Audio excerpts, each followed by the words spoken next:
तो आज हम लोग इस वीडियो में बात करेंगे कि इन 90 दिनों में आप 550 मार्क्स तक कैसे पहुंच सकते हैं, और अगर आप अभी जीरो पे हैं तो भी आप इन 90 दिनों को अच्छे से एक प्रॉपर वे में यूटिलाइज करके डेफिनेटली आप 550 मार्क्स इजीली स्कोर कर सकते हैं। और जो स्टूडेंट के 400 450 नंबर आ रहे हैं उनका तो सिलेक्शन पक्का है।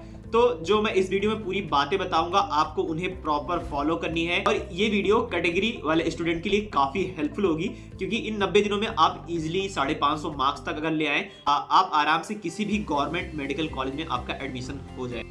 तो मैं बताऊं, अगर कि मैं आपकी जगह पे होता और मेरी प्रिपरेशन उतनी अच्छी ना हुई होती तो मैं इन 90 दिनों को कैसे यूटिलाइज करता ताकि मेरे 550 मार्क्स आ जाएं। तो देखो, मेन टारगेट आपको क्या रखना है, बायोलॉजी और केमिस्ट्री। बायोलॉजी और केमिस्ट्री में आपके एटलीस्ट 500 मार्क्स तो आने ही हैं, ठीक है। अगर आपके इन दोनों सब्जेक्ट में 500 मार्क्स आ जा रहे हैं और 60-70 मार्क्स आपका फिजिक्स में आ जा रहा, तो डेफिनेटली आपका 560-70 मार्क्स आ जाएगा और आपको एक अच्छे गवर्नमेंट मेडिकल कॉलेज में आपका एडमिशन हो जाएगा।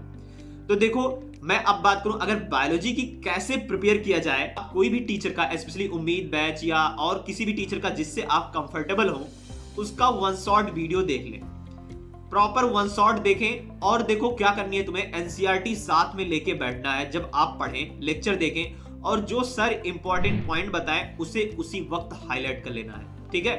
अब इतना चीज आपको करना है नॉर्मली, ठीक है, बायोलॉजी के लिए।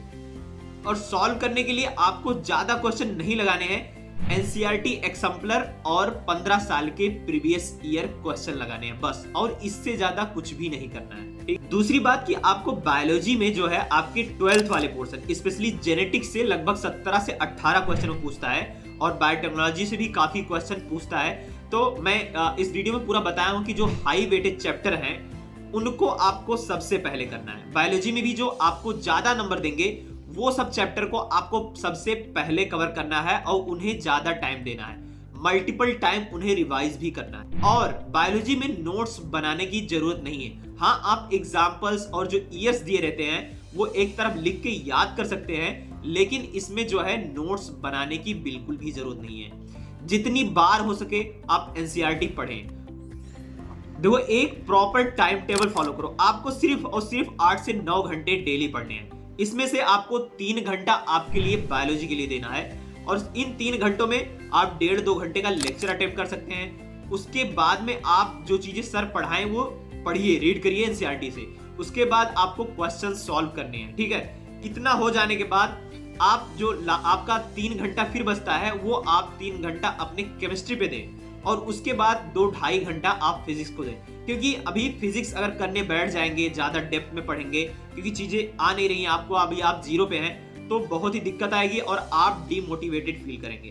तो मेनली आपका मेन फोकस जो है बायोलॉजी और केमिस्ट्री पे होना चाहिए। चीजें थोड़ा कॉन्सेप्चुअल होके पढ़ें, नहीं तो सिर्फ रट्टाफिकेशन करेंगे ना तो याद नहीं होगा चीजें और आप टेंशन में रहेंगे।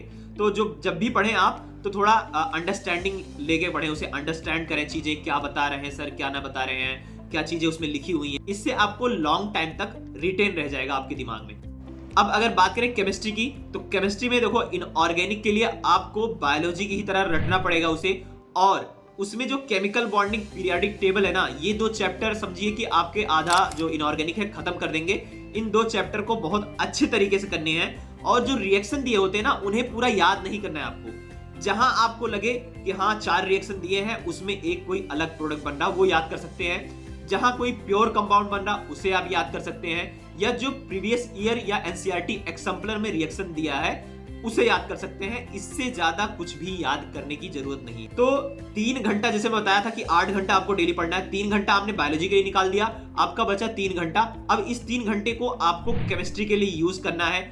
लेक्चर देखने हैं, आप उम्मीद बैच देख सकते हैं, या और भी काफी टीचर्स हैं जिससे आपको समझ में आए वो टीचर का आप लेक्चर देख सकते हैं। उसके बाद में आप ऑर्गेनिक में जो रिएक्शन दिए रहते हैं वो रिएक्शन आपको रटना ही पड़ेगा, क्योंकि वो डायरेक्ट रिएक्शन ही उठा के पूछ रहे हैं, अब उतना कुछ कॉन्सेप्ट नहीं पूछते हैं। तो रिएक्शन आपको याद होनी चाहिए। इन text question most important direct आ जाते हैं आपके नीट एग्जाम में, तो आपको इन टेक्स्ट क्वेश्चन करने ही करने हैं। फिर आता है बैक एक्सरसाइज। हर एक चैप्टर के पीछे आपका दिया रहता है, तो उसे भी करना है, क्योंकि बहुत से क्वेश्चन रिपीट हो रहे हैं और अभी जो ट्रेंड है ना इजी पेपर वाला, इसमें तो डेफिनेटली रिपीट ही होगा। लास्ट 10 इयर्स के क्वेश्चन लगाए और एनसीईआरटी एग्जाम्पलर, इससे ज्यादा कुछ लगाने की जरूरत नहीं है। और जिसका ज्यादा मन करे तो फिर यही दोबारा लगाओ, क्योंकि रिवीजन बहुत जरूरी है नीट के लिए। आपको ज्यादा नहीं पढ़ने की जरूरत है, कम पढ़ने की जरूरत है और बार बार पढ़ने की जरूरत है, तभी आपका सिलेक्शन होगा। अब अगर बात करें फिजिकल केमिस्ट्री की, तो फिजिकल केमिस्ट्री दिक्कत देती है जनरली सबको। तो आप क्या करें, लेक्चर तो देखना ही ऑब्वियसली, बिना उसके कुछ नहीं होने वाला अगर आप ब्लाइंड रीड करेंगे।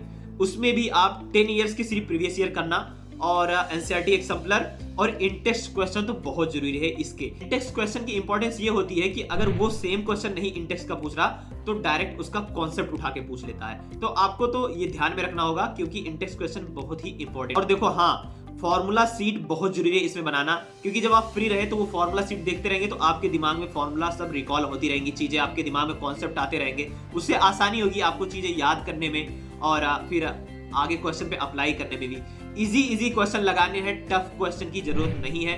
नीट में 2 से 3 क्वेश्चन ही फिजिकल केमिस्ट्री में टफ आते हैं। तो स्टूडेंट 700 नंबर लाता है ना, उसको भी उस समय वो क्वेश्चन टफ लगते हैं। अब बात आती है फिजिक्स की, तो फिजिक्स में देखो आपको ज्यादा लगाने की जरूरत नहीं है, क्योंकि अभी स्टार्ट करेंगे आप तो आप दुखी हो जाएंगे, डिप्रेशन में चले जाएंगे, क्योंकि चीजें अगर आप 0 पे हैं तो बहुत दिक्कत देगी आपको, आपसे हो नहीं पाएगा चीजें।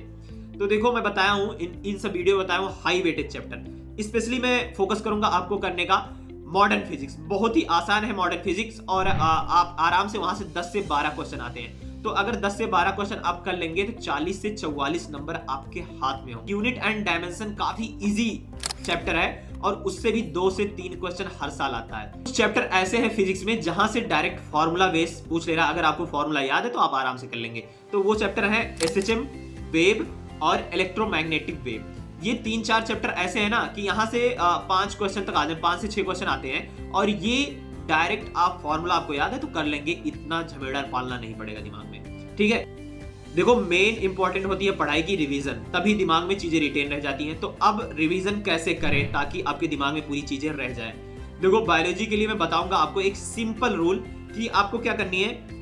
पहले तो आप रीड करें, फिर रिकॉल करें चीजें। रिकॉल करने से ही बायोलॉजी पूरे दिमाग में रह जाती है। आप मोटी मोटी जो हेडिंग दी हुई है एनसीईआरटी की उससे लिख लें, उसके बाद चीजें रिकॉल करें कि इसके अंदर क्या थी। आप एक एग्जांपल्स की पूरी सीट बना लें और याद कर लें उसे पूरे टिप पे। डेली जब आप सोएं तब याद कर सकते हैं। और जैसे कि आपने एक चैप्टर आज कवर कर लिया, ठीक है, अब उसे जैसे दूसरा चैप्टर कल कवर करेंगे, तो जब दूसरा चैप्टर कवर करने वाले हो उससे पहले लगभग 15-20 मिनट का पुराना चैप्टर एक बार रिकॉल कर लें, रीड कर लें, ताकि आपको एक अंदर से कॉन्फिडेंस रहे कि मैंने पिछला चैप्टर जो पढ़ा है वो मेरे दिमाग में है और नया चैप्टर मैं स्टार्ट करने जा रहा हूँ, ये भी मेरे दिमाग में आराम से रिटेन रहेगा। इतनी बातें आप जितना मैं वीडियो में बताया उतनी फॉलो करो और अपने अंदर एक पॉजिटिव थॉट रखो।